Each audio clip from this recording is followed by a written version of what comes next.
Did you know that of the 250 million tons of municipal solid waste Americans generate annually, only 35% of it is actually recycled? Additionally, air pollution kills about 7 million worldwide every year. In the United States and across the globe, the most littered item is cigarette butts. Dropping cigarette butts and cigar tips to the ground, putting them in planters, disposing of them in waterways are all examples of littering. Overall, the United States has a serious problem in our hands.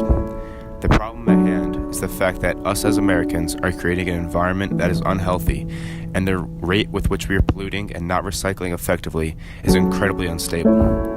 We are creating a precedent for future generations to follow with a lackluster attitude towards recycling and Earth's well-being. The fact of the matter, however, is it does not matter if everyone in this room does not litter or pollute another object for the rest of their life. There were 8 companies, including Saudi Aramco and ExxonMobil Corporation, whose fuel was responsible for a third of emissions from oil and gas, according to the nonprofit group CDP. In America, the top 3 polluters include American Electric Power, Duke Energy, and Southern Company. Another section that people need to take into account is the United States military.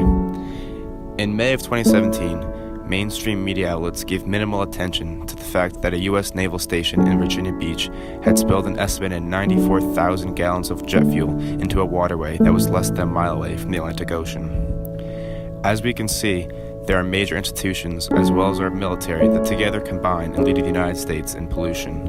And that is why we believe a policy needs to be established to mandate recycling and promote proper ways to avoid pollution in the United States. This issue is something that is very important and needs to be addressed by implementing a policy.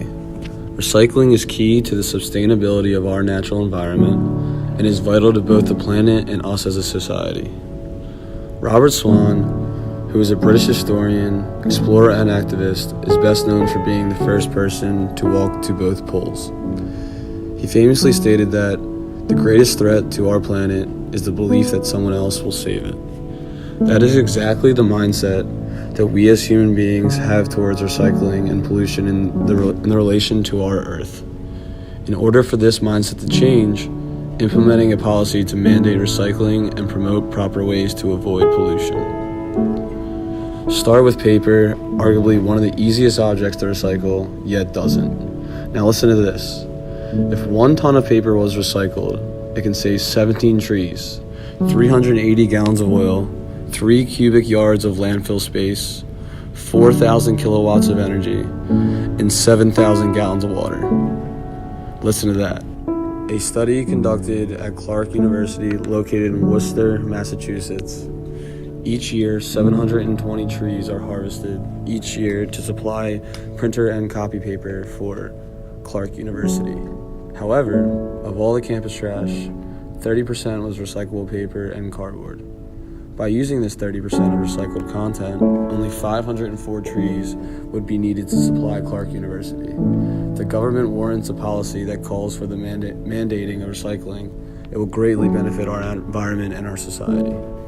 The ineffective ways our society has gone about the pollution and recycling complications is not only applicable to us as human beings, but equally important and meaningful to our animals throughout the world, both on land and in sea.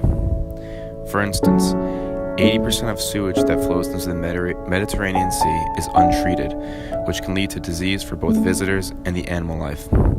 Us, as Americans and our global neighbors, must begin to take proper ways to treat this epidemic, as it will lead to a safer, cleaner, and more efficient world in which future generations can emulate from.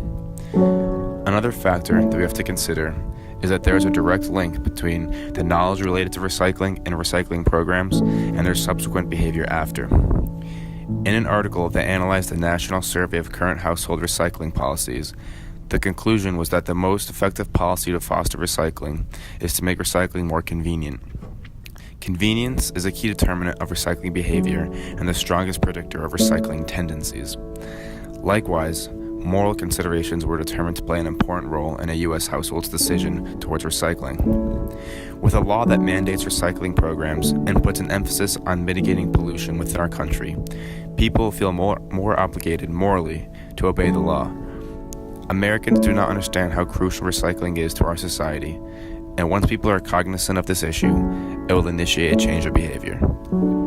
Overall, with the appropriate steps we take towards combating this problem, we can make a difference that will both help our environment and promote a change in our behavior.